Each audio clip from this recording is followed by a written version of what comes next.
Frau Dr. Mangelsdorf, Sie stehen seit 6 Jahren an der Spitze der Deutschen Gesellschaft für positive Psychologie. Bitte erklären Sie uns doch mal in kurzen Worten, worum es bei der positiven Psychologie eigentlich geht. Die positive Psychologie ist die Wissenschaft des gelingenden Lebens. Also die kürzeste Definition, die dafür mal gegeben wurde, war, die positive Psychologie ist die wissenschaftliche Erforschung dessen, was das Leben lebenswert macht.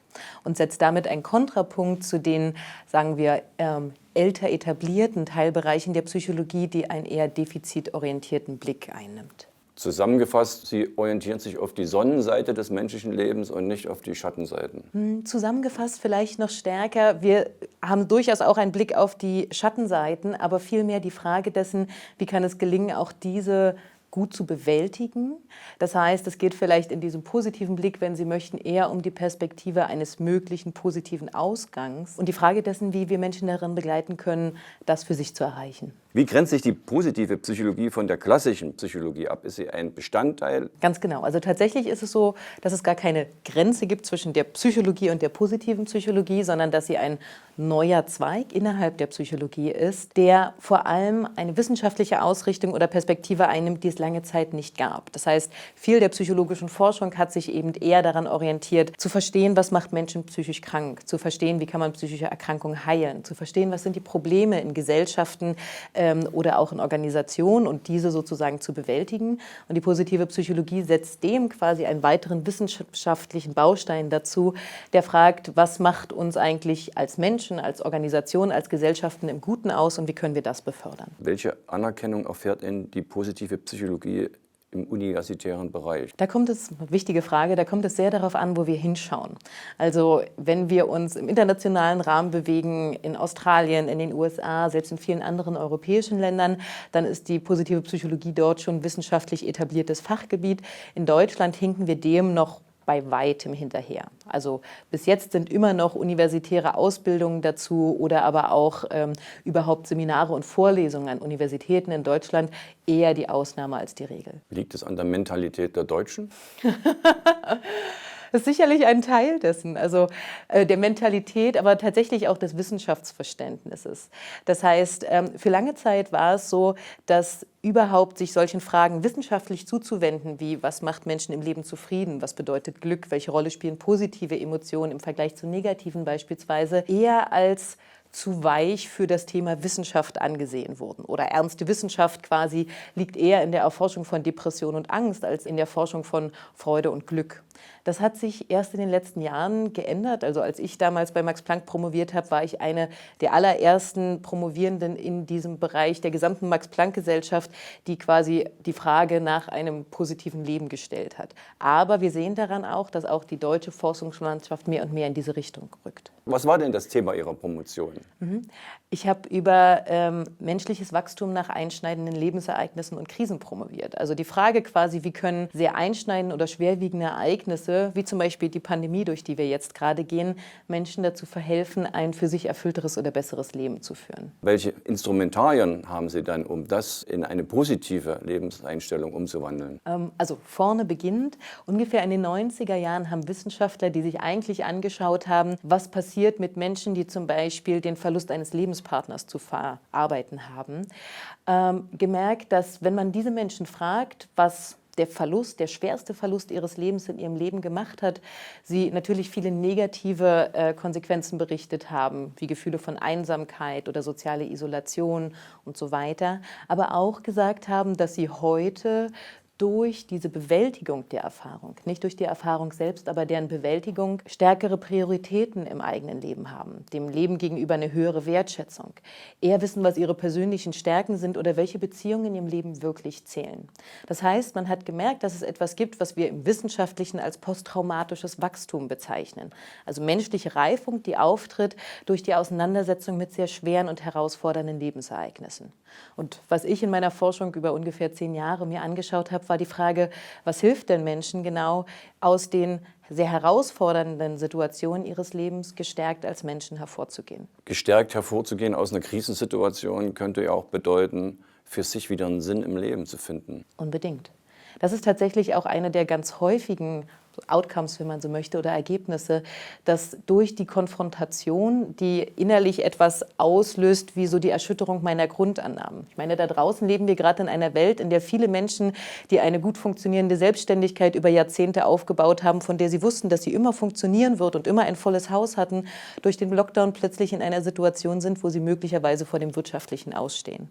Und dass dieser Zustand, den wir dann erleben, diese Infragestellung von dem, was wir im Leben als ganz selbstverständlich erachtet haben, führt dazu, dass wir manchmal vor den Scherbenhaufen des eigenen Lebens stehen, aber damit auch vor der Möglichkeit, das im Neuen wieder zusammenzusetzen und mich zu fragen, wofür möchte ich stehen im Leben? Was will ich wirklich tun? Und genau wie Sie sagen, dadurch auch dem eigenen Lebenssinn ein Stück näher zu rücken. Auch das wissen wir inzwischen wissenschaftlich, dass es tatsächlich einer der großen Wendepunkte im Leben häufig ist, der dazu führt, dass wir unserem eigenen Sinn näher kommen. Man könnte jetzt sagen, dass für manche der Lockdown gar nicht so schlecht ist, weil sie können auch mal für sich selbst eine Kurve kriegen. Also sie könnten praktisch noch mal tief in sich gehen und sagen, eigentlich könnte ich mir im Leben auch noch was anderes vorstellen. Tatsächlich ist das genau das, was die aktuellen Forschungsergebnisse dazu zeigen. Das heißt, wir sehen, es gibt Menschen, die unglaublich leiden unter dem Thema Lockdown, unter der Isolation und dem Alleinsein und die tatsächlich auch bis hin zu einer psychopathologischen Entwicklung reichen aufgrund dieser Erfahrung. Es gibt eine Menge Menschen, die versuchen, diesen Lockdown einfach irgendwie hinter sich zu bringen. So Netflix-Dauerabonnements werden, glaube ich, im Moment in großem Maße abgeschlossen. Aber gerade diejenigen, die diese Zeit der Unterbrechung des eigenen Hamsterrades dafür nutzen, um das eigene Leben in Frage zu stellen, sind durchaus die, die nach der Krise mit neuen Antworten kommen. In einer britischen Studie wurden über 4.000 repräsentativ ausgewählte Personen gefragt, wer nach dem Lockdown oder nach der Zeit von Corona wieder zum eigenen Leben zurückkehren möchte in der ursprünglichen Form. Und die massive Mehrheit, über 85%, haben gesagt, sie wollen etwas an ihrem Leben ändern. Insofern kann diese Unterbrechung oder manchmal auch die Zerstörung meiner Grundannahmen an der Stelle auch die Chance sein für ein vielleicht ein Stück weit tieferes Leben. Das heißt, der Zustand der Gesellschaft bedürfte eigentlich öfters mal ein Anhalten, weil Sie gesagt haben, das Hamsterrad muss immer wieder mal zum Stehen kommen. Einem Anhalten, das ist sehr schön formuliert, und tatsächlich auch einer Unterbrechung. Denn es sind ja viele der Normalitäten unseres Lebens, die dafür sorgen, dass wir bestimmtes Verhalten immer wieder zeigen. Und wenn wir jetzt zum Thema Fliegen unter Corona plötzlich merken, dass wir für Businessreisen eigentlich gar nicht unterwegs sein müssten, sondern dass wir diese Meetings, von denen wir gewohnt sind, einmal eben schnell hin und her zu fliegen, genauso gut vor Ort machen könnten, dann ist das ein großer Gewinn, nicht nur an Zeit, sondern auch an verantwortungsvollem Umgang mit der Umwelt. Aber dafür müssen wir erstmal in eine Situation kommen, in der die normalen Pattern unseres Seins nicht wiederholt werden können. Insofern ja, jedes Leben profitiert davon, wenn wir es ab und zu unterbrechen und hinterfragen. Wird dort ein Umdenken schon praktiziert, dass man sagt, die Leute werden nicht mehr zurückkehren in dieses frühere Leben? Also ich bin da skeptisch. Tatsächlich gibt es allen Grund, skeptisch zu sein. Denn wir wissen, viele Menschen, die jetzt sagen, sie möchten nach Corona ihr Leben ändern und jetzt den festen Umstand haben, zu sagen, ich möchte bei den neuen Gewohnheiten meines Lebens vielleicht auch ein Stück weit bleiben, zurückkehren werden, wenn es die Möglichkeit dazu gibt. Allerdings, und das ist das Gleiche mit dem Thema Fliegen wie mit dem Thema Homeoffice, wenn Unternehmen jetzt monatelang ermöglicht haben, im Homeoffice zu arbeiten und merken, es funktioniert und wir können das Gleiche trotzdem erreichen, dann wird es deutlich schwieriger, den Menschen danach wieder zu vermitteln, dass man ins Büro kommen muss, um das Gleiche zu tun. Und das Gleiche wird mit dem Thema Fliegen passieren. Und gerade dort, wo diese Unterbrechungsprozesse in einen ohnehin voranschreitenden gesellschaftlichen Wandel hineingehen, wie mit dem Thema Fliegen, das quasi vorher schon von vielen, die jetzt unter dem Thema Nachhaltigkeit und Umweltschutz gegen das Fliegen angegangen sind, was vor Corona schon das Thema war. Diese Prozesse werden jetzt einfach unterstützt und beschleunigt. Und insofern reagieren die Fluggesellschaften sehr weise darauf, zu wissen, wir werden nicht mehr im gleichen Maß fliegen nach Corona wie vorher. Mir hat ein Bekannter gesagt, dass Corona in gewisser Weise sein Leben zerstört hat, weil er ist unglaublich gerne Vielflieger. Er fliegt zweimal die Woche, also wenn er das nicht machen kann, ist ihm schon schlecht. Und er ist ein großer Opernfan, er liebt es eben nach New York in die Metropolitan zu fliegen und am Hudson River lang zu radeln. Und das geht jetzt alles gar nicht mehr, es wird überhaupt nicht mehr gehen. Also er war sehr niedergeschlagen. Ja, und tatsächlich ist es auch so, also unter dieser Idee von Wachstum nach solchen Krisensituationen gehört tatsächlich dieses sprichwörtliche Tal der Tränen dazu. Das heißt, wir wissen, es gibt so etwas wie Resilienz. Das ist ja ein Begriff, der gerade in diesen Zeiten durch die Medien gejagt wird ohne Ende. Die Idee von Resilienz heißt, dass etwas sehr Kritisches passiert und ich bleibe eigentlich auf meinem emotionalen Niveau oder Niveau des psychologischen Funktionierens oder Wohlbefindens. Das heißt, ich bin mit meinem Leben genauso zufrieden wie vorher, ich kann meine Beziehung weiterführen, ich bin auf der Arbeit weiterhin funktional. Und tatsächlich ist aber, wenn wir schauen, wer nach einer Krise sowas wie Wachstum zeigt oder tatsächliche Veränderungen in sich und im eigenen Leben vornimmt, das sind nicht die Menschen, die resilient sind, sondern das sind die, die tatsächlich durch diese Zeit der Krise gegangen sind, die das Leid erlebt haben, die durchaus auch diesen krisenhaften Zustand in Tiefe erlebt haben und diese Zerstörung oder das Erleben des Zerbrechens des eigenen Lebens, die durch dieses Erleben gefordert sind, das Leben neu zu definieren. Denn das ist genau die Bewegung von Wachstum. Ohne Krise kein Wachstum. Aber wie viele Krisen verträgt eine Gesellschaft? Es gibt in der Psychologie einen sehr schönen Satz, die sagt, die Summe des menschlichen Leides ist immer gleich. Und der sagt eigentlich, dass wir hier in Deutschland, die wir extrem privilegiert leben, die wir in ein Sozialsystem eingebettet sind, was selbstverständlich funktioniert, in ein Gesundheitssystem, was gerade unter Corona das widerstandsfähigste der Welt ist. Und trotzdem erleben viele Menschen hier diese Zeit als krisenhaft. Wir könnten genauso gut in Brasilien leben, in der eine vollkommen andere Lebensrealität lebt. Und auch dort erleben die Menschen ihr Leben als krisenhaft. Das heißt, das menschliche Erleben passt sich der systemischen Struktur des Umfeldes an. Und das bedeutet, eine Gesellschaft kann relativ viel Krisen erleben oder die Menschen darin. Die Frage ist, wie viel Krise tragbar ist in einem sozialen System. Und da sind wir hier mit Sicherheit besser aufgestellt als viele andere Länder dieser Welt. Die Mentalität der Deutschen hat noch ein bisschen Probleme mit der positiven Psychologie. Gehen wir doch mal nach Nordamerika. Da haben Sie ja auch studiert. Wie sind Sie denn da hingekommen und wer hat Sie dann auf diesen Fachbereich gebracht? Tatsächlich war es so, ich habe ja erst in Deutschland Studienrat für Mathematik und Musik studiert und habe mich sehr lange mit dieser Frage beschäftigt, sehend, wie viele Lehrer heutzutage mit viel Feuereifer und Enthusiasmus in den Lehrerberuf gehen, um dann innerhalb von wenigen Jahren psychische und physische massive gesundheitliche Schäden davon zu tragen. Wie kann es gelingen, für etwas wirklich zu brennen im Leben, einen echten Sinn zu haben und dem auch nachzugehen und gleichzeitig psychisch gesund zu bleiben? Und das war für mich der Weg hinein in die Psychologie. Das heißt, ich habe dann ein Doppelstudium aufgenommen, um der Frage nach dem nicht ausbrennen oder vielleicht auch brennen ein Leben lang nachzugehen. Und ich habe eigentlich nur, um diese Frage zu beantworten, 1 Jahr Psychologie studiert in Deutschland, 2 Jahre Psychologie studiert und irgendwann nach 5 Jahren ein Diplom in der Hand gehabt, ohne eine Antwort auf die Frage.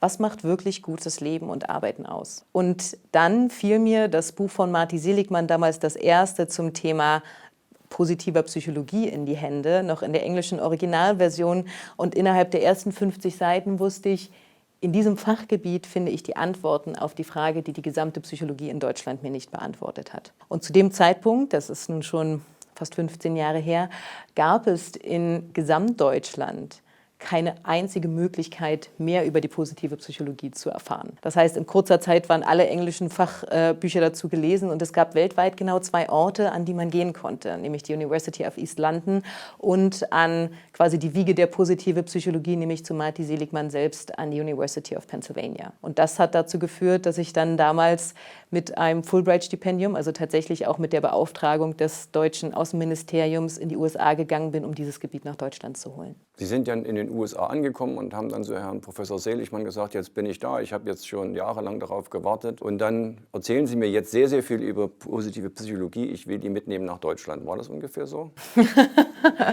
Tatsächlich war meine erste Begegnung mit ihm, also es gab damals 34 Menschen in dem Masterprogramm, das ich dort absolviert habe, die aus 14 Ländern dieser Welt zusammenkamen. Das heißt, das war ein Programm, was sehr explizit dafür ausgesetzt war, die positive Psychologie in möglichst viele Bereiche und Länder dieser Welt zu bringen. Und tatsächlich meine allererste Begegnung mit Marty war, dass er damals kam und sagte, wir sind sehr stolz darauf, einen Fulbrighter in MEP zu haben und wir hoffen, dass du diejenige bist, die es nach Deutschland bringt. Und dann folgte ein sehr, sehr intensives Jahr des gemeinsamen Studierens, Lernens und Forschens zu der Frage, wie kann, und das war damals auch noch eine sehr neue Frage, dieses Gebiet in möglichst viele gesellschaftlich relevante Bereiche auch getragen werden, und zwar überall auf der Welt. es soll in viele relevante Bereiche in die Gesellschaft getragen werden. Also vor uns haben wir gerade den Bereich gesprochen, Lehrer an der Schule. Und welche Bereiche sehen Sie denn noch? In den USA ist das ja fast üblich, dass das Management darin geschult wird. Ganz genau. Also tatsächlich ist es so, dass wir in der positiven Psychologie ja unterschiedliche Bereiche haben. Das heißt, es gibt die Grundlagenforschung, die erstmal fragt, was macht es überhaupt, was sind überhaupt Charakterstärken und was macht es, sie im Leben zu nutzen. Und dann aber die Frage, wie kann man das in der Anwendungsforschung oder dann nachher in der Anwendung in ganz viele gesellschaftlich relevante Bereiche bringen.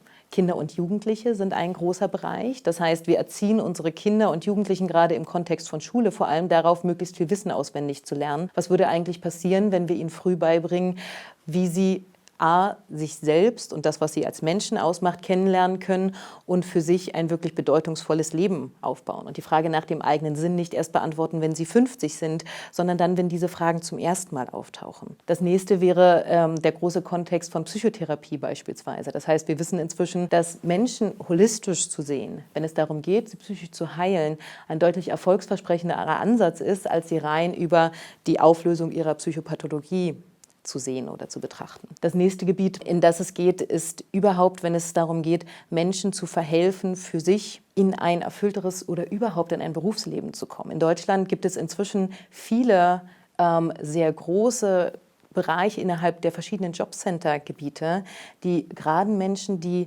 ihr Leben lang keine Berufung gefunden haben oder ihr Leben lang kein Ja zu sich selbst auf dem Arbeitsmarkt oder kein Ja des Arbeitsmarktes zu sich selbst. Wie kann dort die positive Psychologie helfen, um den Menschen den Weg in eine Arbeitswelt zu weisen? Das heißt, in den verschiedensten gesellschaftlich relevanten Gebieten geht es darum, wie kann dieses wissenschaftliche Fachgebiet nutzen, um uns als Menschen innerhalb unserer Gesellschaft oder die Gesellschaft im Ganzen voranzubringen. Wie weit geht die positive Psychologie da auf den Zusammenhang von, sag ich mal, Wille und individuelle Möglichkeiten ein? Also die Menschen sind ja sehr unterschiedlich. Also wie bringen Sie das in Zusammenhang? Ich meine, auf der einen Seite verstehe ich, dass man den Willen stärkt, aber auf der anderen Seite hat nicht jeder dieselben Möglichkeiten, ob das körperlich ist oder geistig, sich mit diesen Dingen auseinanderzusetzen. Und zu beidem hat die positive Psychologie eine gute Antwort. Das heißt, das eine ist, und das ist der in der positiven Psychologie sehr bekannte Stärkenansatz, zu sagen, eine der wichtigsten Aufgaben, die wir als Menschen eigentlich haben, ist herauszufinden, was sind unsere Stärken. Und die sind unterschiedlich. Die sind unterschiedlich stark ausgeprägt und die unterscheiden sich von Individuum zu Individuum. Das heißt, eine Person ist vielleicht besonders kreativ, die andere besonders gut im rationellen Denken. Und die Idee hinter dem Stärkenansatz ist sowohl herauszufinden, was ist denn mein Profil, was ist mein individuelles Stärkenprofil, um dann zu schauen, wie und wo kann ich dieses eigentlich am sinnbringendsten umsetzen. Es gibt eine sehr schöne Metapher, die Eckhard von Hirschhausen mal eingeführt hat, zu sagen, wenn wir einen Pinguin an Land haben, ist der ein Vogel, der nicht fliegen kann. Er ist ein Vogel, der sich nur schlecht voranbewegen kann und vielleicht, wenn man ihn auf Land so anschaut, eine der großen Fehlentscheidungen der Natur. Wenn man den gleichen Vogel mit den gleichen Charakteristika im Wasser erlebt, das heißt in einem zu den eigenen Charakteristika passenden Umfeld, dann erlebt man dort einen der schnellsten Schwimmer und einen der besten Jäger und würde das gleiche Individuum, wenn man so möchte, mit den gleichen Charakteristika als durchaus vielleicht eine der anmutigsten Leistungen der Natur ansehen. Das heißt, die spannende Frage ist nicht herauszufinden, was sind die Charakteristika allein, sondern zu fragen, wo sind diese Charakteristika so eingesetzt, dass sie ein wirkliches Zuhause haben. Albert Einstein hat mal gesagt, wenn wir jeden Menschen danach beurteilen oder wenn wir jedes Tier danach beurteilen würden, wie gut es auf einen Baum klettern kann, dann hätten wir irgendwas ganz Primäres falsch gemacht, weil die meisten da draußen würden dieser Aufgabe nicht gerecht werden. Und das ist aber etwas, was wir gesellschaftlich viel machen. Wir fragen nicht, was sind die Stärken und wo bringt man diese Stärken tatsächlich zur Geltung, sondern wir haben ein Curriculum zu erfüllen und zwar für alle und für alle gleich.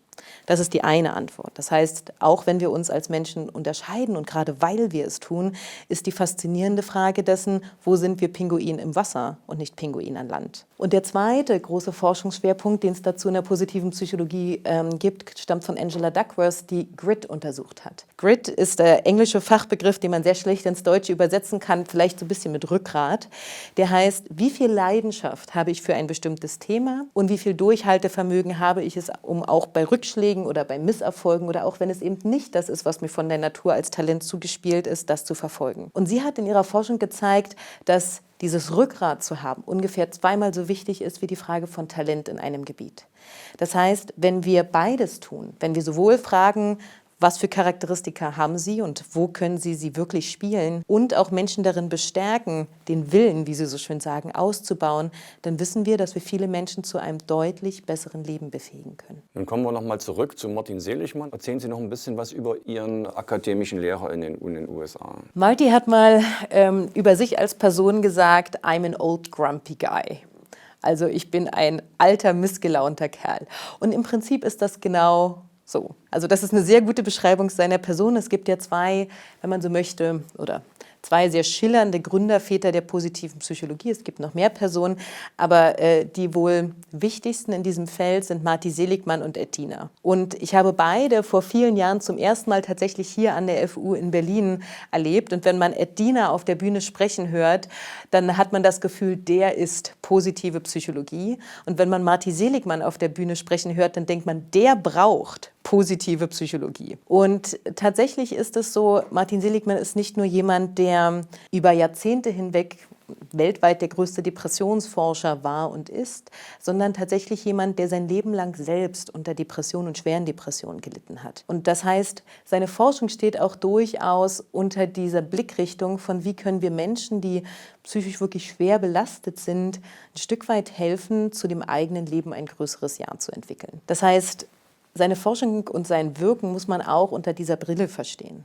Und das Zweite ist natürlich, Marty Seligmann ist selber jemand, der jahrzehntelang an der American Ivy League geforscht hat, der dort selber war, der ein sehr großes elitäres Denken hat und darin auch nicht unumstritten ist. Das heißt, er ist eine Person, die durchaus sehr kritisch anderen Menschen gegenüber ist. Ich habe mal erlebt, dass er gesagt hat, er braucht 2 Sekunden im Gespräch mit einem anderen, um zu entscheiden, was dessen IQ ist und ob er es würdig ist, seine Zeit mit ihm zu verbringen. Das heißt, er ist durchaus keine unumstrittene Persönlichkeit, gerade unter der Idee, wenn man so eine Vorstellung davon hat, dass positive Psychologie etwas sein sollte, das vielleicht sogar mehr ist als ein Forschungsfeld und auch die Forscher in diesem Bereich so ein Stück weit unter den Anspruch stellt, das auch zu leben, was sie dort erforschen. Was haben Sie denn dann für sich mitgenommen? Also war das dann schon eine Quintessenz, dass Sie denn das doch anders leben als er? Dieses Jahr in den USA war für mich vielleicht eines der prägendsten in meinem ganzen Leben. Und zwar bestimmt zu einem großen Teil diesen wirklich klügsten Köpfen der positiven Psychologie zu begegnen. Also neben Martin Seligmann auch Barbara Fredrickson und vielen der ganz großen Namen und dort sehr eng mit ihnen zusammenzuarbeiten und viel über das Leben, auch das gesellschaftliche Leben zu verstehen. Aber genauso sehr hat mich diese Zeit geprägt unter den Menschen, mit denen ich dort zusammen war. Sie müssen sich das Programm in den USA ungefähr so vorstellen. Ich saß dort am ersten Tag zwischen einem weiblichen US Army Captain und einem Rabbi aus Israel. Und in dieser ersten Begegnung dachte ich, was machen ihr beide in einem Raum und was mache ich zwischen euch? Und es war faszinierend zu sehen, wie diese Menschen, die aus vollkommen unterschiedlichen Kulturen stammten, mit einem vollkommen unterschiedlichen Auftrag ans Leben, mit einer vollkommen unterschiedlichen Vorstellung davon, was ein gutes Leben ist, unter der Idee von, was passiert, wenn wir als Menschheit dafür arbeiten, ein besseres Leben für alle zu ermöglichen. Und das bedeutet vor allem auch für die Ärmsten, für die Bildungsfernsten. Was entsteht dann eigentlich Neues? Und vielleicht hat mich nichts in der Zeit der USA so sehr geprägt, wie dass, wenn es genug Menschen gibt, die diese Frage stellen und gemeinsam dafür arbeiten, das ein echter Weg sein kann für gesellschaftlichen Wandel. Wollen ist die eine Seite, dass es allen Menschen gut geht. Auf der anderen Seite haben wir ja knallharte ökonomische Voraussetzungen, um ein gutes Leben zu ermöglichen. Und das alleine mit einer Ausbildung, sein Leben positiv zu sehen, wird das wohl nicht gehen. Genau, aber tatsächlich ist das ja auch nur ein kleiner Teil der positiven Psychologie.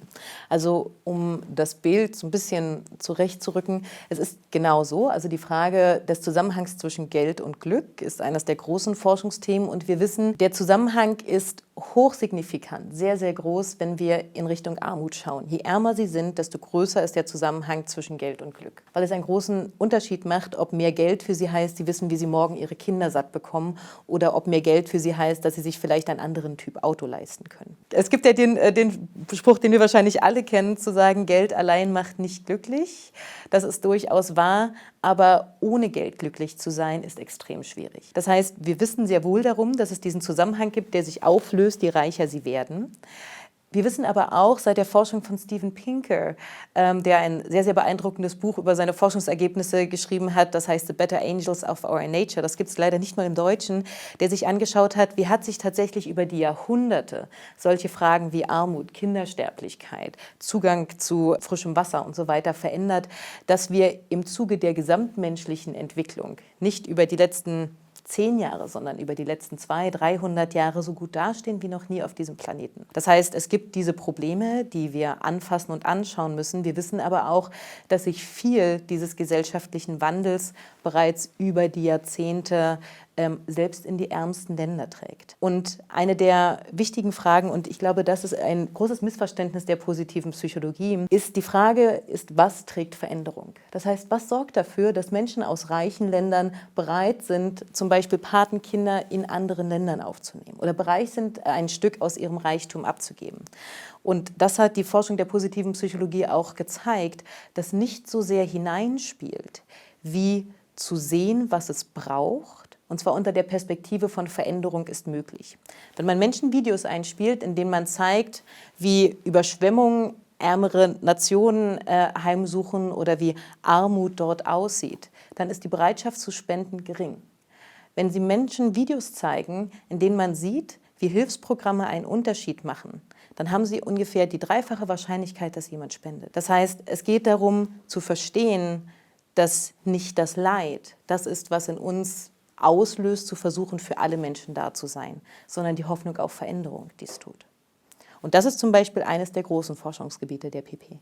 Leute, die öfters oder längere Zeit in den USA gelebt haben, die kommen manchmal zurück und sagen, was ich nie ganz verstehe, ist, dass die Leute dort so wenig Neid auf Erfolg von anderen haben. Wenn ihre Situation eben arbeitslos und schlecht ist und sie sitzen vor der Holzhütte, sind die trotzdem zufrieden. Tatsächlich ist das durchaus amerikanische Denken vom American Dream, also der Idee von, auch wenn ich nichts habe, kann ich etwas dafür tun, was im Endeffekt dazu führen wird, dass es mir besser geht, stark gesellschaftlich verankert. Und das macht ein höheres Maß an Zufriedenheit, weil der Unterschied ist quasi, ich sehe jemand anders, der es geschafft hat. Und Amerikaner sehen dort jemanden, der den Weg, den sie gehen können, schon gegangen ist. Zumindest war das lange Zeit so. Das ändert sich gerade auch ein Stück weit gesellschaftlich.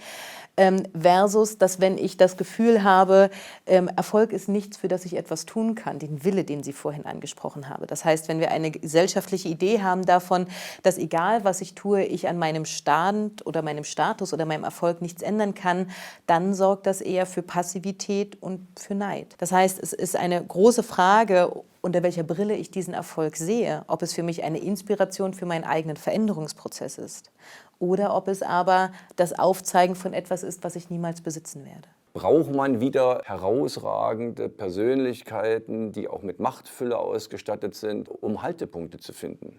Ja, wir kennen diesen Effekt als ein psychologisches Phänomen, was ganz viel Wahrheit in sich birgt.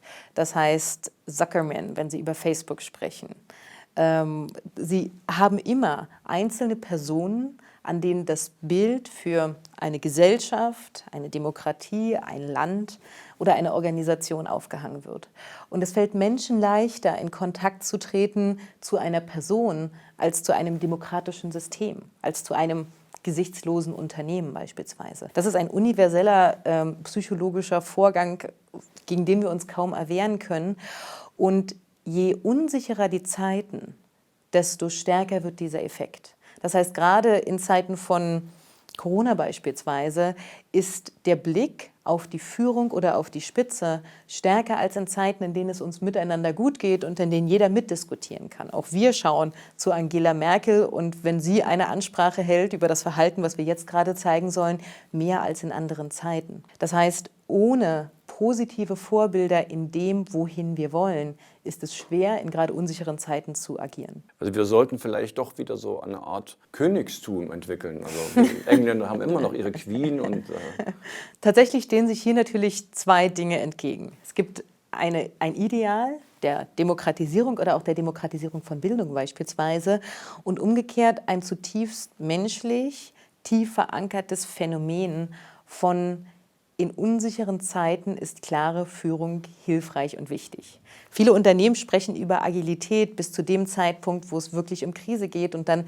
geht es doch darum, dass jemand Orientierung schafft. Und das heißt, wir befinden uns immer in einem Wechselspiel zwischen diesen zwei Punkten, nämlich dazwischen gerne in einer Demokratie allen Stimme zu verleihen und auf der anderen Seite einem evolutionär bedingten Mechanismus, der uns als Menschen immer wieder dahin treibt, nach Vorbildern, an denen wir uns orientieren und ausrichten können, zu schauen. die Gesellschaft hat ja immer das Bedürfnis, im Chaos Ordnung zu schaffen, aber ohne Chaos wird es die Ordnung nicht geben. Haben Sie da für Ihren Bereich der positiven Psychologie irgendeine Antwort? Woher die Ordnung kommen kann, meinen Ja. Sie? Die besten Ergebnisse, also das, was man weiß, was hilft quasi in Zeiten der Krise, ist eine klare Struktur zu ermöglichen, die gleichzeitig vielen Menschen erlaubt, Wort zu ergreifen. Das bedeutet, es gab hier zum Beispiel in Deutschland ganz am Anfang der Krise mal eine große Vollversammlung, in der man über 7.500 auch sozusagen normale Menschen eingeladen hat, ihre besten Ideen zur Lösung oder jetzt zur politischen Mitsprache einzubringen. Das sind sehr kluge Gedanken aus Sicht der positiven Psychologie. Aber tatsächlich geht es vor allem darum, Perspektiven zu schenken. In Zeiten von Unsicherheit ist das, was am allermeisten leidet, die Frage der Zukunft von morgen. Das heißt, wie kann ich jetzt Orientierung und Halt finden? Wie kann ich Zuversicht und Hoffnung finden darauf, dass, wenn jetzt mein Laden geschlossen wird, der überleben kann? Und das heißt, was wir wissen ist, es braucht Strukturen und es braucht vor allem Strukturen, die Hoffnung und Halt geben.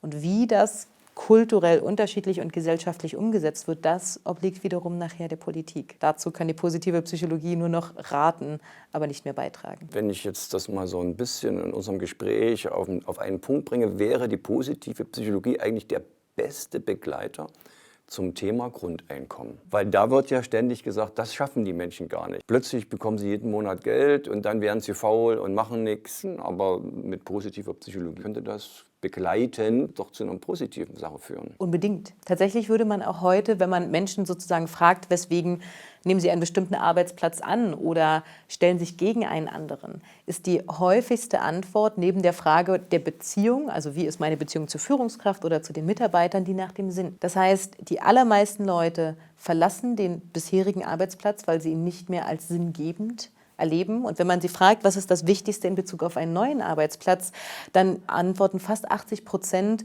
die Frage danach, dass ich ihn als sinnvoll und sinnschenkend erlebe. Dass ich sehe, ich mache dort einen Unterschied und dass es wichtig ist, dass ich da bin. Und ja, gerade in Bezug auf diese Frage, wie müssen Arbeitsplätze heute strukturiert sein? Was müssen Führungskräfte tun, damit ich das Gefühl habe, dass ich einen Beitrag leiste? Das sind Fragen, in der es sehr viele Antworten innerhalb der positiven Psychologie gibt. Und wir wissen heute, dass, und das wissen wir schon seit Jahren, Menschen aus 3 Gründen einen Arbeitsplatz verfolgen. Das eine sind die, die sagen, das ist mein Job, das ist mein Grund, Geld zu verdienen. Und wenn ich kein Geld mehr verdiene, würde ich diesen Arbeitsplatz verlassen. Das sind etwa 1/3. 1/3 sind diejenigen, die nach Karriere streben. Das heißt also, die sagen, ich bleibe hier, solange ich immer noch ein Stück weit weiter aufsteigen kann. Und 1/3 sind die, die es machen, weil sie das als eine Berufung erleben, als ihr Calling, als der Grund, weswegen sie da sind. Das heißt, um 2/3 müssten wir uns eigentlich, wenn es um bedingungsloses Grundeinkommen geht, gar nicht mehr kümmern, weil die ohnehin sehr gute Gründe haben. Und bei den restlichen ungefähr 33% wäre die Frage, was ist denn deren Stärkenprofil und deren Sinn? Und wenn wir dort gute Antworten finden, wo wir sie arbeitsmäßig einsetzen können, dann gibt es eine große Wahrscheinlichkeit, dass sich das Problem auch dort löst. Das heißt, ja, wenn wir ein bedingungsloses Grundeinkommen wollen, dann müssen wir Arbeit neu denken und da kann sicherlich dieser gesamte Bereich der positiven Psychologie viel zu beisteuern. Wenn man positive Psychologie so hört, dann denkt man, aha, die vermitteln mir Hoffnung, Glaube an mich. Diese menschlichen Grundlagen des Hoffen und Wünschens, die müssen doch eine bestimmte Rolle bei Ihnen gespielt haben. Ja, tatsächlich aber sogar eher eine nachgeordnete. Also das heißt, es gibt ja die großen 3 Gebiete der Psychologie. Also das heißt Denken, Fühlen und Handeln. Und aus der Perspektive der positiven Psychologie dann eben die Frage nach Optimismus. Also wie schaffe ich es auch in sehr herausfordernden Zeiten, mir den positiven Ausblick auf die Zukunft nicht zu verbauen? Wie gelingt es auch unter sehr schwierigen Umständen zum Beispiel positive Emotionen immer wieder auch in dem eigenen Leben hervorzurufen? Und ja, natürlich auch, wie schaffe ich es, Menschen in ein Handeln zu bringen, was dem eigenen Leben, aber auch dem Leben anderer zugutekommt. Interessant ist ja, dazu betreiben Sie auch in gewisser Weise Grundlagenforschung. Wie kann man sich eine Grundlagenforschung für diesen Bereich vorstellen? Kann ich für Hoffnung Grundlagenforschung betreiben? Ja, das können Sie. Denn tatsächlich, also eine der bekanntesten Forscherinnen in der positiven Psychologie, Barbara Fredrickson, die hat genau diese Frage gestellt, das heißt, what for are positive emotions? Wofür sind positive Emotionen gut? Wir wissen, wofür Angst gut ist, evolutionär. Wir wissen auch, wofür wir sowas brauchen wie Ekel oder Trauer als Gefühle. Das ermöglicht uns als Mensch zu überleben. Und ganz lange Zeit war die Frage, könnten wir nicht als Mensch auch ohne Glück leben und ohne das Gefühl von oder positive Gefühle durchs Leben gehen.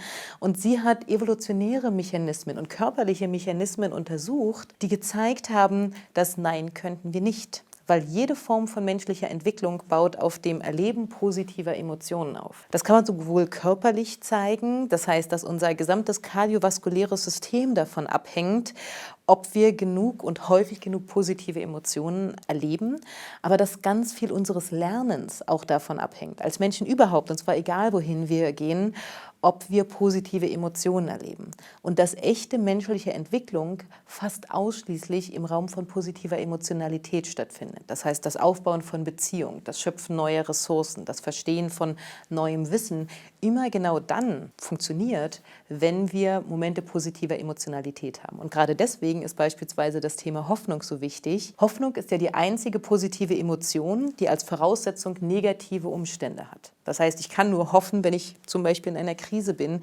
darauf, dass sie positiv ausgeht. Und wir wissen, dass Menschen, die das tun, anders denken, fühlen und handeln in Bezug auf die Situation. Und wenn man Grundlagenforschung hier machen möchte, dann versucht man meistens im Labor, das heißt in einer künstlichen Situation, in die man Menschen einlädt, ihnen Situationen oder Umstände zu schaffen, die Hoffnung ermöglichen, um dann zu schauen, was verändert sich zum Beispiel im EEG-Bild, im Denken der Menschen, in der Struktur des Gehirns, in dem Ausschütten von Hormonen, was verändert sich körperlich, um zu verstehen, was macht das überhaupt? Was macht es, ob ich hineingehe in eine vielleicht ausweglose Situation mit einem Gefühl von Hoffnung oder Hoffnungslosigkeit? Und dort kann man meistens die Mechanismen dann erstmal sehen und als Psychologe verstehen, welchen Unterschied es macht, um erst im Nachhinein die Frage zu stellen, wie können wir Menschen dazu helfen, mehr Hoffnung im Leben zu entwickeln. Also Sie messen positive Emotionen. Ja. Und wie machen Sie das? Können Sie mal ein paar Beispiele nennen? Klar, es gibt ganz viele. Angefangen von den allerleichtesten, zum Beispiel Fragebögen. Schlicht und ergreifend, ich frage Sie auf einer Skala von 1 bis 10, wie freudig sind Sie gerade jetzt? Das wäre natürlich etwas sehr Leichtes. Dann gibt es Studien, die sowas wie den Hormonhaushalt messen, die Ausschüttung von Dopamin, Oxytocin, von denen wir wissen, dass sie wiederum bestimmte Auswirkungen aufs Gehirn haben. Wir können EEG-Bilder machen, um zu sehen, wenn Sie ein Gefühl der Hoffnung haben, welche Ihrer Hirnbereiche sind aktiver. Und wir sehen dann zum Beispiel sowas, dass gerade Hirnbereiche, die eben dafür verantwortlich sind, komplexe Denkprozesse zu begleiten, dass die unter der Ausschüttung positiver Hormone, wenn Sie so möchten, aktiver sind. Das bedeutet, dass sie besser in der Lage sind, komplex zu denken, wenn es ihnen gut geht. Und wir schauen uns natürlich an, dass man, wenn man weiß, man hat jetzt positive Emotionen zum Beispiel evoziert in jemandem, dass man ihnen dann schwierige Aufgaben zu lösen gibt und schaut im Vergleich zu anderen Teilnehmenden, die das nicht hatten, wie gut sind sie darin, komplexe Probleme zu lösen. Und so kann man quasi dechiffrieren als Psychologe, was sind die Wege, die unser Körper, unser Geist, unser hormonelles System in diesen Momenten des positiven Erlebens überhaupt geht, um dann zu schauen, wie können wir sie nutzen. Aber ich finde, so Fragebögen, nur mit Fragebögen ist das natürlich auch mit einer großen Unsicherheit verbunden. Ganz genau. Aber Wissenschaft besteht auch niemals aus einer einzelnen Studie, sondern man versucht mit einer Vielzahl unterschiedlichen Messverfahren und unterschiedlichen Studien Verschiedenes zu leisten. Das heißt also, selbstverständlich ist das Ideal, ich habe eine Person, die im Labor in einem CT liegt, an ein EEG-System angeschlossen ist, deren Blutwerte wir hormonell und deren Leitfähigkeit der Haut wir in dem Moment messen. Aber versuchen Sie dann mal im CT dieser Person noch positive Emotionen zu evozieren. Plus, dass wir dann eine Situation haben, in der wir zwar sehr genau messen können, aber keine realistische Situation des Lebens mehr haben. Umgekehrt möchten wir wissen, wie geht es Ihnen, wenn Sie da draußen durch die Berliner Straßen gehen im Lockdown und Sie der Einzige sind, der gerade über den Alexanderplatz läuft und das noch nie erlebt haben. Das heißt, Das kann ich Ihnen sagen. Ja, wie denn? Denn das ist mir passiert. Ja.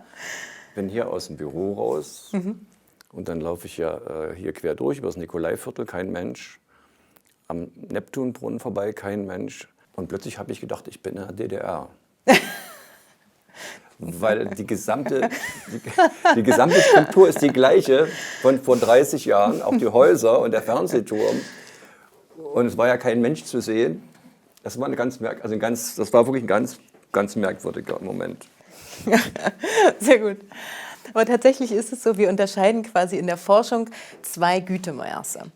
Oder drei eigentlich, aber wir nehmen mal die zwei wichtigsten. Das eine ist die Validität, das heißt, wie real ist die Situation, die wir da messen mit einer Person? Also wie gut ist sie im echten Leben übertragbar? Und die andere ist die Reliabilität, das heißt, wie genau messe ich? Im Labor kann ich sie wunderbar genau messen. Ihren Herzschlag, ihren Puls, ihre Hormonausschüttung, ihre EEG-Werte. Wenn ich aber wissen will, was bei Ihnen im Leben tatsächlich funktioniert, dann kann ich Sie schlecht mit einem MRT ins wahre Leben entlassen, sondern dann brauche ich andere Messverfahren, die andere Vor- und Nachteile haben. Und gute Forschung heißt, wir bringen all das nachher zusammen und versuchen daraus ein Bild zum Beispiel zur Wirkung von positiven Emotionen im Ganzen zu schaffen. Das ist doch so differenziert und kompliziert. Wie kriegen Sie da sozusagen den Punkt hin, für jeden Einzelnen das herauszubekommen, wie man ihn optimieren könnte? Tatsächlich für jeden Einzelnen auf diese Art und Weise gar nicht.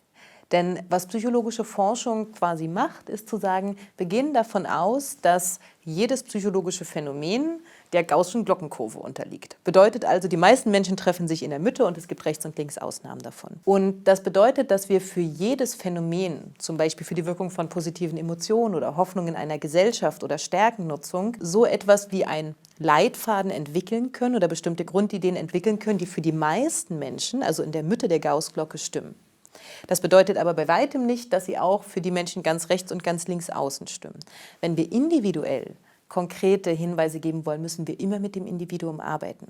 Wissenschaft geht davon aus, wir möchten universell stimmende Aussagen treffen, die für die meisten Menschen gelten. Darauf beruht alle wissenschaftliche Forschung in der Psychologie im Allgemeinen, nämlich darauf, dass wir mit Mittelwerten über die Gesellschaft arbeiten, was niemals bedeutet, dass wir für jede einzelne Person in jeder denkbaren Situation aus diesem Gesamtdatenmaterial die richtige Antwort hätten. Aber wir können uns dem annähern. Man könnte Ihnen auch unterstellen, dass Sie einen Bereich entwickeln und ausbauen, der dazu da ist, um Menschen für den Arbeitsmarkt zu optimieren. Also glückliche Menschen arbeiten besser, fleißiger. Zum Thema der Optimierung, das ist überhaupt eines meiner Lieblingsthemen. Tatsächlich ist es ja so, wir wissen, jeder Mensch hat Grundbedürfnisse, spätestens nach Maslow, das heißt einem der berühmten humanistischen Psychologen, der heute quasi auch so zum Standardwerk der Psychologie gehört. Man weiß, jeder Mensch hat einen geteilten Kanon an Grundbedürfnissen. Dazu gehört sowas wie soziale Zugehörigkeit, Wertschätzung, physische Grundbedürfnisse. Dazu gehört aber auch etwas, was mit dem schwierigen Begriff Selbstaktualisierung umschrieben ist. Das bedeutet nichts anderes als das Streben des Menschen nach Zielen und der Realisierung des eigenen Potenzials bzw. der eigenen Ziele. Was diese Ziele sind, ist dabei nicht so explizit festgelegt. Das heißt, wir streben als Menschen. Das ist eins unserer Grundbedürfnisse, das ist in uns hinterlegt, das hat auch einen rein evolutionären Charakter. Aber das Erkenntnis des eigenen Potenzials ist nicht jedem gegeben. Das stimmt. Aber wir wissen, Menschen streben. Also lassen Sie uns das als ein Paradigma quasi in den Hintergrund nehmen. Und die spannende Frage ist, wonach streben wir? Und wenn wir uns unsere Gesellschaft heute anschauen oder unser Schulsystem, wonach streben wir? Heute wird sozusagen die Richtung unseres Strebens meistens durch ökonomische Ziele, durch wirtschaftliche Ziele vorgegeben, durchaus auch schulisch beispielsweise durch Wissensziele, die überhaupt nicht mehr adäquat sind zu der Zeit, in der wir leben. Wir streben ohnehin. Und wenn man so möchte, wir optimieren auch uns selbst, unsere Kinder, unser Leben in Bezug auf bestimmte Faktoren. Die spannende Frage ist, in Bezug auf welchen Faktor? Wenn wir jetzt die positive Psychologie anschauen, die die Frage natürlich stellt nach einem gelingenden oder glücklichen im Sinne von erfüllten Leben, dann ist vieles dessen, was sozusagen dort entwickelt wird, auch als Intervention entwickelt wird oder als Möglichkeiten der Lebensgestaltung, darauf ausgelegt zu sagen, wenn Sie Ihr Leben hin zu mehr Erfüllung sozusagen treiben oder streben lassen wollen, dann können Sie hier schauen. Aber, und das ist das andere, es ist nicht der Anspruch, dass alle Menschen diesem Ideal folgen. Es ist nicht die Idee, dass wir alle ein Leben führen, das auf Glück ausgerichtet ist. Wir wissen aber, dass wenn man Menschen da draußen fragt und sagt, was ist die eine Sache, wenn sie sich nur eine Sache auf dieser ganzen Welt aussuchen dürften, die sie ihren Kindern wünschen würden für ihr Leben, dann ist die häufigste Antwort von Eltern, glücklich zu sein. Das heißt, wir wissen, dass eigentlich viele Menschen das Ideal teilen, dass wenn sie nach irgendetwas Konkretem streben sollten, es irgendwie dieses Thema von Erfüllung ist. Das bedeutet nicht, dass es für alle wahr ist. Das bedeutet aber, dass wir einen Kanon von Wissen haben, auf den wir zugreifen können, wenn das ist, wonach wir richten oder unser Streben ausrichten wollen. Aber so richtig definieren, was ist Glück, kann man doch eigentlich nicht. Angela Duckworth, die eine der großen amerikanischen Forscherinnen ist, die hat mal gesagt, fragen Sie 10 Wissenschaftler der positiven Psychologie, was ist Glück? Und sie erhalten 11 verschiedene Antworten. Also tatsächlich ist es so, dass das keine triviale Frage ist, dass es aber gute Antworten gibt. Das erste ist ein deutsches Sprachproblem. Das heißt, das Thema Glück hat im Englischen eigentlich 3 verschiedene Begriffe. Luck, Pleasure und Happiness. Also den glücklichen Zufall, den glücklichen Moment oder das hedonistische Leben, wenn man so möchte. Und tatsächlich langfristiges, erfülltes, glückliches Leben. Und die positive Psychologie kann Ihnen leider nicht sagen zu dem glücklichen Zufall, aber viel zu diesen anderen 2 Komponenten. Das heißt, zu dem, was ein erfülltes Leben ausmacht oder den glücklichen Moment. Und Marty Seligman hat ein Modell geliefert und es gibt verschiedene, mit verschiedenen Schwerpunkten zu sagen, was macht ein erfülltes Leben aus. Das hat er das PERMA-Modell genannt. Das ist ein Akronym für die 5 Begriffe positive Emotionen, Engagement oder Engagement, Relationships, Beziehung, Meaning, den eigenen Sinn kennen und Accomplishment, das Gefühl von Selbstwirksamkeit oder Erfolgserleben im eigenen Leben zu haben. Das heißt, er hat gesagt, Glück fußt eigentlich auf diesen 5 Säulen, immer wieder positive Emotionen zu erleben, auch in Zeiten der Krise beispielsweise, mindestens 2 Menschen im Leben zu haben, die ich nachts um 3 anrufen kann, wenn ich wirklich in Not bin und auf die ich zurückfallen kann. Also ein Gefühl von getragenen, erfüllten Beziehungen zu haben. Zu wissen, wofür ich im Leben wirklich brenne, was meine Stärken sind. Und wenn wir bei der Pinguin-Metapher von vorhin bleiben, wie ich die auch spielen kann. Die Antwort auf die Frage nach dem eigenen Sinn zu haben und dem entgegenzustreben und das Gefühl zu haben, die wichtigen Ziele meines Lebens auch verfolgen und erreichen zu können.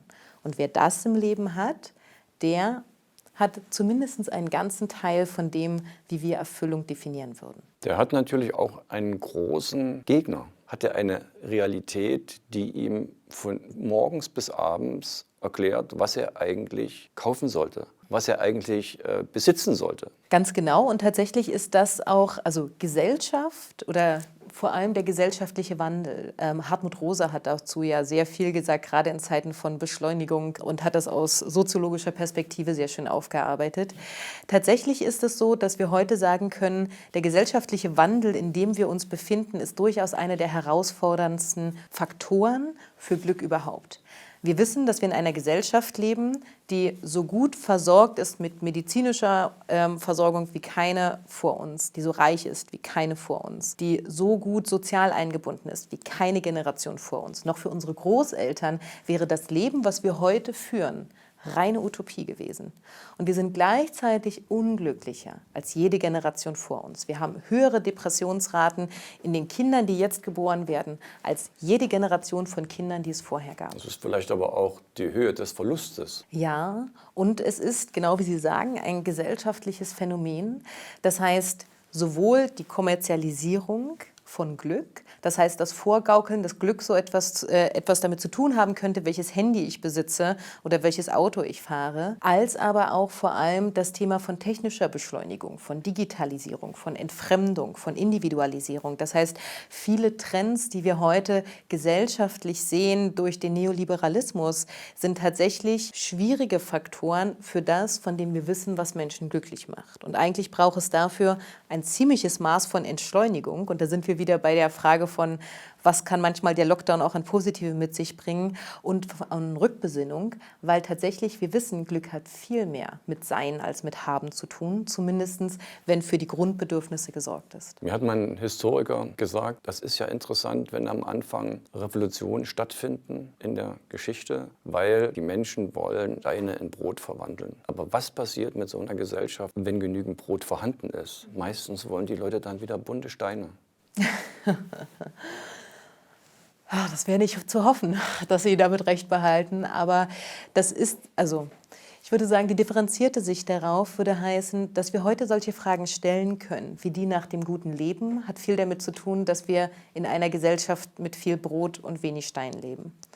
Gleichzeitig ist es natürlich so, dass die Frage ist, wohin richten wir dieses Streben? Und dabei ist durchaus auch die Kritik an der positiven Psychologie, die als eine Psychologie, die primär das Individuum untersucht, natürlich deutlich seltener in gesellschaftlichen Fragen unterwegs ist, als es vielleicht soziologische oder philosophische Ansätze zum Teil sind. Sehr zu Hause.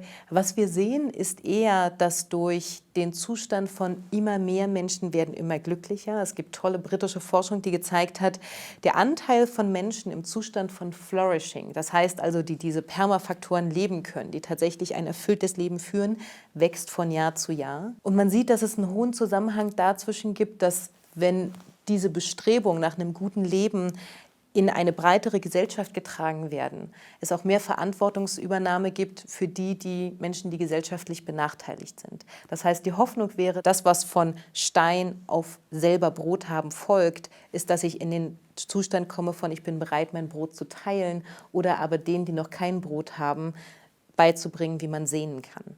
Und das ist die Hoffnung auf die Langzeitwirkung. Das wissen wir aber nicht. Das, worum es hier tatsächlich geht, ist die Frage nach dem Sinn.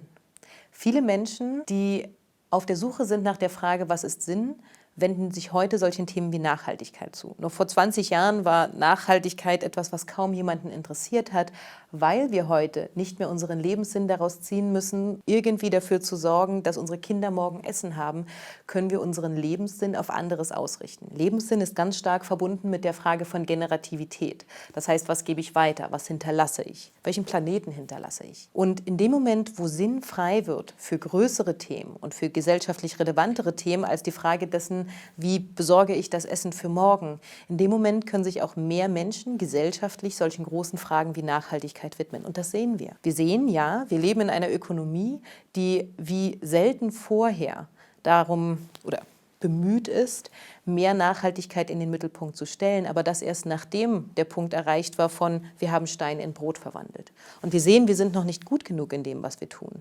Aber noch nie war die Frage nach Nachhaltigkeit in so vielen Werbeplakaten da draußen zu sehen, so relevant bei der Frage nach dem neuen Arbeitgeber, so zentral wie heute. Und die spannende Idee ist vielleicht auch, wenn man sagt, kann man glücklich sein in einer Welt, die sich selbst zerstört, nach Kommerz strebt, Ideale verfolgt, die vielleicht viel mehr der Werbung anheimgegeben sind als wirklich unseres menschlichen Seins, dann würde ich sagen, sie müssen glücklich sein in dieser Welt.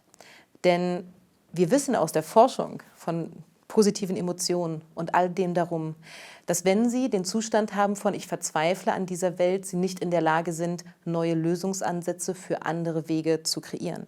Wir brauchen die Menschen, denen es gelingt, die Hoffnung zu haben, dass wir auch in 2 Generationen von jetzt, dass auch mein Sohn, wenn er einmal Großvater ist, noch seine Enkel in der Natur aufsehen lassen kann. Wir brauchen Menschen, die die Hoffnung haben, dass das passieren kann, dafür um Lösungen zu entwickeln, die das ermöglichen.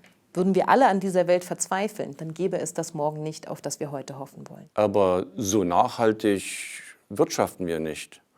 Es ist ein schöner Begriff, aber um Nachhaltigkeit wirklich zum Mittelpunkt zu machen, ökonomischen Wirtschaftens, bedarf es einer generellen Umstellung. Wir sind nicht da, wo wir wirtschaftlich sein müssen, das wissen wir. Aber wir sehen auch, dass plötzlich es eine Rolle spielt, dass sich heute die jungen Führungskräfte der Generation Y den Arbeitgeber danach aussuchen, zu erfragen, was tun sie ganz konkret. Und dass heute Unternehmen sterben, die vor 20 Jahren noch ohne weiteres sagen konnten, das ist für uns kein Thema. Und ja, erstmal ist das vielleicht schöner Schein, genauso wie Sie sagen, aber wir sehen dort auch, dass es immer mehr gesellschaftliche Relevanz bekommt. Und ein Thema kann sich nur entwickeln, wenn es gesellschaftlich relevant wird. Insofern sehen wir vielleicht erst sozusagen die ersten zarten Knospen oder vielleicht auch erst so den ersten Sprössling dessen. Aber es braucht immer einen ersten Sprössling dafür, dass eine Eiche wachsen kann. Nun gut, jetzt gehen wir noch mal zum Koffer, wie Sie den gepackt haben in den USA. Was haben Sie denn mitgenommen und wie war der Beginn dann hier in Deutschland? Als ich aus den USA oder sagen wir mal nach dem Jahr sehr intensivem Studium und Forschung mit der positiven Psychologie gab es viele Bausteine, aber auch viele lose Bausteine. Zu dem damaligen Zeitpunkt war es noch so, es gab viel erste Forschung zum Thema Stärken oder zum Thema Emotionen oder zum Thema Sinn, aber es gab noch bei weitem nicht dieses große geschlossene Bild. Es gab, was noch in meinem Koffer war sicherlich viel Hoffnung darauf, dass das zu einem echten Wandel beitragen kann oder etwas ist, was Menschen wirklich helfen kann, sie für ihr eigenes Leben zu befähigen. Ich glaube, meine größte Triebfeder ist es tatsächlich, daran zu glauben, dass dieses Wissen über die Gestaltung des eigenen Lebens vielen Menschen ein unendlich wichtiges Handwerkszeug im eigenen Baukasten des Lebens sein kann. Glauben Sie das wirklich? Ja. Ich glaube, die meisten Menschen denken darüber gar nicht nach. Ja, aber das Faszinierende ist doch, immer mehr Menschen denken darüber nach. Also Sie haben ja gefragt, wie habe ich hier in Deutschland angefangen damals? Und es gab in Deutschland nichts. Und tatsächlich war es so, dass als wir zum ersten Mal gesagt haben, das ist Dr. Christine Celebi, eine Kollegin, mit der ich quasi schon vorher auch an der positiven Psychologie zusammengearbeitet habe. Und als wir gesagt haben, wir machen die allererste deutsche Ausbildung, in der wir versuchen, Multiplikatoren aus Wirtschaft, aus Therapie, aus Politik mit diesem Wissen auszustatten als Handwerkszeug, haben wir 6 Wochen, nachdem wir gesagt haben, wir machen das, den ersten vollen Kurs gehabt. Das heißt, es gab damals schon die Menschen, die gesagt haben, ja, ich sehe darin eine Möglichkeit, in meinem jeweiligen Fachgebiet einen Unterschied zu machen. Und damals gab es in Deutschland nichts. Wenn wir das vergleichen mit heute, wo an vielen Universitäten auch namhafte Professoren sich dieses Gebiet auf die Fahne schreiben, wo wir gerade in Berlin über den ersten deutschen Studiengang diskutieren in der positiven Psychologie, wo mehr und mehr Forschung auch deutschlandweit in diese Richtung geht, wo die Max-Planck-Gesellschaft als eine der elitären deutschen Forschungseinrichtungen dahin forscht, sehen wir, dass es eine unglaubliche Wachstumskurve gab und dass mehr und mehr auch der Zweifler und der Kritik sozusagen an der Frage, darf man denn in so einem Gebiet Forschung machen, heute von den wirklich positiven Beispielen aus der Anwendung da draußen überholt werden. Also Sie haben den Praxisbeweis schon gebracht. Das ist ein großes Wort, den Praxisbeweis. Aber tatsächlich meine Erfahrung ist, und wir bilden ja seit bald einem Jahrzehnt auch aus, dass wir Menschen sehen, die quasi mit diesem Handwerkszeug zurückgehen in ihre Therapiepraxen und sagen, ich kann jetzt Menschen anders begleiten. Dass wir große Entscheider aus Wirtschaft oder anderen Kontexten sehen, die ganze Unternehmen umstrukturiert haben mit der Frage darauf, das Unternehmen nicht mehr am Profit, sondern am Menschen auszurichten. Und wir sehen, wie groß die Unterschiede sind. Das heißt, ja, also Beweis ist ein großes Wort und in der Forschung darf man niemals sagen, etwas ist bewiesen. So, wir können sagen, wir haben vieles getestet, auch wissenschaftlich begleitet und wir sehen, dass es einen immensen Unterschied macht. Und wir sehen, wie vieles gerade zum Beispiel, wenn wir an vulnerable Gruppen denken, wie Menschen, die psychisch erkrankt sind oder auch an vulnerable Gruppen im Sinne von ein sehr besonderes Zeitfenster wie Kinder und Jugendliche, was für einen Unterschied es für den Lebensweg macht, wenn man vielleicht gerade den auch sozial Benachteiligten diese Art der Perspektive auf das eigene Leben und den eigenen Möglichkeiten mit in den Werkzeugkasten gibt. Was unterscheidet denn Ihre Fachrichtung jetzt von der Psychotherapie? Beide Fachrichtungen, also sowohl die Psychotherapie oder psychotherapeutische Forschung als auch die positive Psychologie, sind interessiert daran, zur sozusagen Besserung des Menschen beizutragen. Also Seligman hat eine dafür sehr hilfreiche Skala mal entwickelt, zu sagen, wenn man sich das menschliche Erleben auf einer Skala von -10 bis +10 vorstellt. Und -10 sind quasi die kritischsten Erlebensmomente des eigenen Lebens bis so zu neutral 0. Also ich bin nicht psychisch krank oder belastet, aber sonst ist mein Leben quasi auch eher leer, bis hin zu dem, was die +10 wäre, Flourishing. Dieser Moment von, ich bringe mein eigenes Potenzial, meinen Sinn und meine Stärken wirklich in meinem eigenen Leben zum Einsatz. Ich habe wirklich erfüllte Beziehungen. Dann beschäftigt sich die Psychotherapie und auch die Forschung in dem Bereich vor allem mit der Skala zwischen -10 und +0. Also wie bringe ich Menschen aus einem sehr negativen psychischen Erleben hinein in einen neutralen Raum? Und dort endet sie. Psychotherapie endet, wenn sie keine Krankheitssymptome mehr aufweisen. Sie begleitet sie aber nicht in den Raum von, und wie können sie ein wirklich erfülltes und tiefgreifendes und haltendes Leben führen. Das ist dann eher der Bereich der positiven Psychologie. Und hier sehen wir auch, was passiert in dem Moment, wo man beides zusammennimmt. Denn dann, wenn man Menschen auch in krisenhaften Situationen verhilft, ein Stück weit weiter sozusagen auf dieser Skala zu gehen als neutral 0, dann hat man auch mehr Pufferzone, wenn es mal wieder eng wird im Leben. Das heißt, das ist auch das, was die Forschung in dem Bereich zeigt, dass nämlich Menschen, die holistisch mit beidem angesehen werden. Sowohl damit, wie kann ich meine Krankheit bekämpfen oder heilen oder zumindest abmildern, aber auch zu der Frage, wie kann ich ein wirklich gutes Leben kreieren, mit einer höheren Wahrscheinlichkeit gesund bleiben, nicht mehr wieder depressiv werden, der Angst fernbleiben, dadurch, dass wir eben nicht nur fragen, wie komme ich auf neutral 0. Das heißt, beide Gebiete können sich wirklich gut ergänzen und es gibt auch immer mehr Forschung im Bereich der sogenannten positiven Psychotherapie, die genau das versucht, miteinander zu verheiraten, den Menschen als Ganzen. Sie haben ja sehr oft das Wort Sinn in den letzten Minuten genutzt. Es gibt einen Philosophen, der hat in den 20er Jahren ein Buch geschrieben mit dem Titel Sinngebung des Sinnlosen. Ist das so der Kern Ihrer Arbeit? Das will ich nicht hoffen. Tatsächlich muss man zwei Prozesse unterscheiden. Das eine ist die Sinnfindung, wenn man so möchte, und das andere ist die Sinnhebung. Das eine wäre genau das, was Sie benannt haben. Das heißt, ich bin vielleicht in einer an und für sich sinnlosen Situation und versuche der Situation einen Sinn abzuringen. Wir brauchen als Menschen das Thema Sinn. Das andere ist zu sagen, wir alle haben in uns so etwas wie einen häufig unbewussten Lebenssinn, etwas, nach dem wir streben, auch in den Zielen, die wir uns setzen. Und mit jedem Schritt und jedem Ziel, das wir verfolgen, gehen wir dem einen Schritt näher.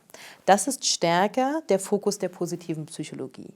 Aber, und das ist wichtig, Viktor Frankl hat als ein Holocaust-Überlebender einen sehr, sehr bekannten Satz geprägt, der heißt, "Those who have a why to live can be almost anyhow." Jeder, der die Antwort nach dem eigenen Warum beantworten kann, oder jene, können so gut wie jede Lebensumstände bewältigen. Und das ist ein Mechanismus, den gerade auch die Resilienzforschung inzwischen mehr und mehr gezeigt hat. Das heißt, wenn Sie in der Lage sind, ob auf dem einen Weg oder auf dem anderen, für sich die Frage nach dem Sinn zu beantworten, dann werden Sie stärker durchs Leben gehen, egal welche Steine Ihnen das Leben in den Weg legt. Die Frage nach Schicksalsergebenheit im Sinne von, ich sage Ja zu alledem, was kommt, als auch die Schicksalsherausforderung sind zwei Möglichkeiten einer sozusagen positiven Bewältigungsstrategie. Es gibt ja dieses ganz berühmte Gebet, der gute Gott ergebe mir die Möglichkeit, das im Leben zu ändern, was ich ändern kann, das, was ich nicht ändern kann, anzunehmen und das eine vom anderen zu unterscheiden. Und tatsächlich wissen wir, dass sozusagen all diese Strategien hilfreich sein können. Das ist, was quasi Menschen tatsächlich verzweifeln lässt, ist in eine Schicksalsergebenheit zu gehen, die Aufgabe gleichkommt. Und zu sagen, ich kämpfe nicht mehr um das Überleben und ich bin auch nicht mehr da, um sozusagen einen positiven Ausgang auch nur zu erhoffen, sondern ich gebe auf. Und das ist tatsächlich das Einzige, auch unter dem großen Begriff der Hoffnung, was tatsächlich kritisch ist. Menschen, die keine Hoffnung mehr haben. Es gibt den berühmten Satz, die Hoffnung stirbt zuletzt, aber wenn die Hoffnung gestorben ist, dann gibt es quasi wenig Chance auf Überleben oder auf ein Glück danach. Ich würde sagen, dass die positive Psychologie durchaus auch Bausteine aus der Geschichte der Philosophie sich angeeignet hat. Wie nahe sind Sie an der Philosophie? Tatsächlich sehr nah. Denn man sagt ja, der Mensch strebt so lange schon nach der Frage nach dem Glück, wie es das Leben oder das Denken des Menschen über über das Leben gibt. Und tatsächlich ist es so, dass auch ganz viel der Ideen, die heute in der positiven Psychologie erforscht werden, wirklich schon hunderte, wenn nicht 1000 Jahre alte Wurzeln haben. Was zum Beispiel ganz viel immer zitiert wird, sind diese Ansätze von Aristoteles zu sagen, es gibt ein hedonistisches und ein eudämonisches Wohlbefinden, also einen eher guten Moment ausgedrücktes Leben und an den Werten orientiertes Leben. Und ganz viele der Ideen, die heute in der positiven Psychologie erforscht werden, sind überhaupt nicht neu als Ideen über das gute Leben, sondern die Frage dessen, und wenn wir das Ganze auf einen wissenschaftlichen Prüfstand stellen, wer hatte recht? Oder welche dieser Ansätze bleiben eigentlich als quasi Wahrheit für uns heute relevant und von welchen müssen wir uns vielleicht verabschieden. Denn auch in der Philosophie gab es ja viel Widerstreit darum, was dann das gute Leben oder die richtige Lebensform beispielsweise ist. Und was Wissenschaft ja immer versucht, ist diese Ideen gar nicht unbedingt neu zu kreieren, sondern zu entdecken und zu fragen, was stimmt tatsächlich. Und wir wissen ja von auch frühen Denkern der Psychologie, wie zum Beispiel Freud, dass etwa 50% der Ideen, die Freud damals als wahr entwickelt hat, der wissenschaftlichen Evaluation heute nicht standhalten würden und etwa 50% tun es. Das heißt also, das, was die positive Psychologie macht, ist gar nicht unbedingt vollkommen neues Wissen zu generieren, sondern das menschliche Denken über das Denken und Leben zu evaluieren und herauszufinden, wer hatte recht, welche Ideen stimmen, was hat Bestand, was hat auch Bestand über verschiedene Kulturen hinweg. Denn häufig ist ja die Herausforderung, jeder Mensch denkt innerhalb seiner eigenen Kultur und gesellschaftlichen Normen. Und die Frage ist, was stimmt nicht nur für Sie oder für mich, sondern was stimmt auch für den Bauer in Papua-Neuguinea, wenn wir versuchen, Ideen zu formulieren, die den Anspruch haben, für alle Menschen zumindest einen Teil der Wahrheit abzubilden. Und da gibt es zum Beispiel sehr spannende Ansätze, weil beispielsweise Konfuzius gesagt hat, eine der größten quasi Fehlideen des menschlichen Denkens ist zu sagen, es geht darum, die eigenen Stärken herauszufinden und genau nur diesen Stärken zu folgen, weil wir uns damit als Mensch verengen. Das heißt, weil wir das nicht ausprägen, was wir vielleicht nicht üben und trainieren. Und es geht nicht nur darum zu erfahren, was ist das, was ich mitbringe, sondern genauso wie Sie vorhin gesagt haben, welche Rolle spielt der Wille. Das heißt, wie viel müssen wir Menschen auch frei machen dazu zu sagen, jedwedes, das ich vielleicht noch nicht kann, ist für mich erlernbar und trainierbar, um den gesamten Raum des menschlichen Seins auszuschöpfen. Das heißt, wir können sehr viele, sehr kluge Ideen den schon hunderte oder 1000 Jahre alten Traditionen entleihen, um heute die Frage zu stellen, wie können wir das gute Leben wissenschaftlich noch besser verstehen? Und durchaus gibt es dabei vieles, was in die heute Wissenschaft hineinspielt oder sie aber in Frage stellt. Und deswegen geht es, glaube ich, gerade um so ein Wechselspiel nicht nur zwischen Philosophie und Psychologie, sondern auch zwischen Psychologie und anderen Forschungs- und Fachrichtungen wie dem pädagogischen Kontext oder dem theologischen Kontext, die alle für sich natürlich auch Berührungspunkte mit dem Fach haben und damit uns und wir auch Sie informieren können. Zu den Chinesen, da gibt es so ein schönes Sprichwort in Chinesisch, das heißt, dass Krähen über dein Haupt fliegen, das kannst du nicht verhindern. Aber dass sie in deinen Haaren Nester bauen, das ja. Schön.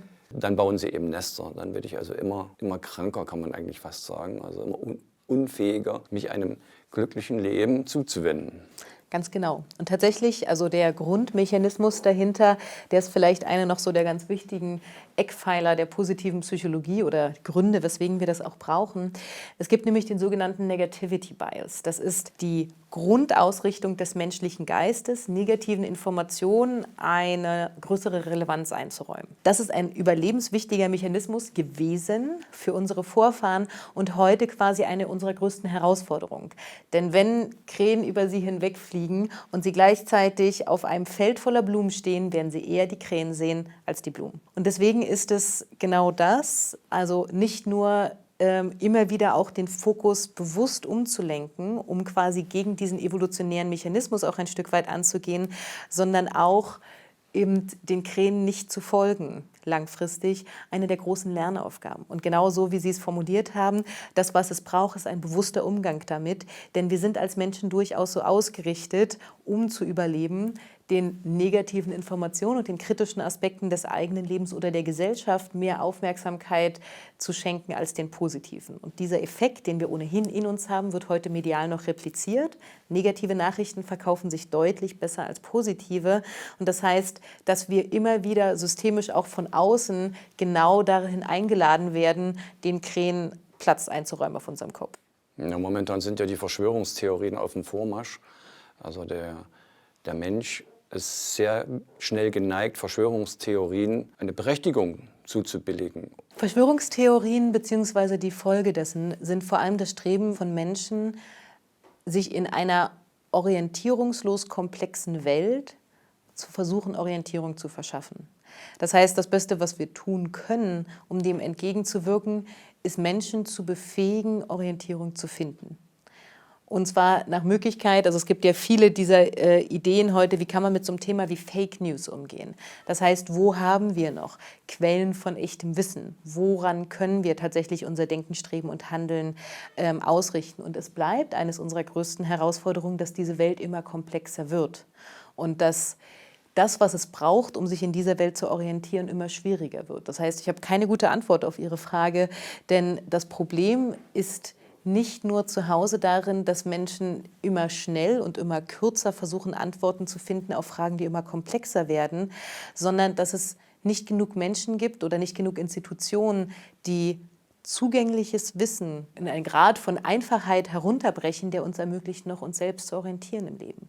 Das heißt, wir müssen eigentlich schon mit Kindern und Jugendlichen anfangen, vollkommen andere Fragen zu denken, als die nach dem Auswendiglernen von Wissen, um sich in dieser Welt überhaupt noch zurechtzufinden. Und bis dahin steht so etwas wie Verschwörungstheorien Tür und Tor offen, weil sie uns einfache Erklärungen für komplexe Probleme liefern. Wie kann denn das glücklich sein, komplexe Probleme besser bewältigen? Nicht das Glücklichsein, aber das Erfülltsein. Wir wissen zum Beispiel, dass wenn Sie die Antwort haben auf die Frage nach dem Sinn Ihres eigenen Lebens, können Sie sich Ziele konkreter setzen.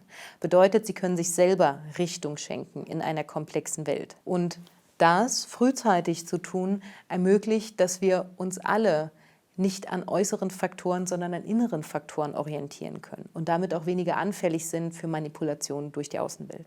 Wie haben Sie damals diese Deutsche Gesellschaft für positive Psychologie gegründet? Da waren Sie, wie alt waren Sie? 28 oder so, ja? Ja.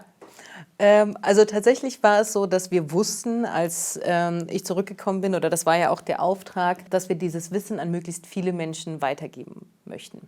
Und tatsächlich hießen wir gar nicht immer Deutsche Gesellschaft für positive Psychologie, sondern am Anfang waren wir noch das Lehr- und Forschungszentrum für positive Psychologie.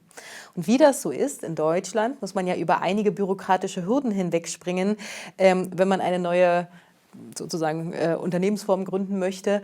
Und das, was uns damals passierte, war, dass uns gesagt wurde von der Industrie- und Handelskammer, sie dürfen sich nicht Zentrum nennen, solange es nicht in Deutschland mehrere Standpunkte gibt und sie sind das Zentrum davon. Und dann saß ich mit einer befreundeten Juristin am Küchentisch, die sagte, ja, ihr dürft euch nicht Zentrum nennen, aber ihr dürft euch doch nennen Gesellschaft für positive Psychologie. Oder besser noch, du möchtest doch alle erreichen, Deutsche Gesellschaft für positive Psychologie. Und das war tatsächlich so ein Schlüsselmoment, weil damals, ich dachte, wie bitte, wir dürfen uns nicht Lehr- und Forschungszentrum nennen, aber wir dürfen uns nennen Deutsche Gesellschaft für positive Psychologie. Und am Anfang waren wir sehr wenige. Und sie sagte, ja, das dürft ihr. Und tatsächlich, ja, das durften wir.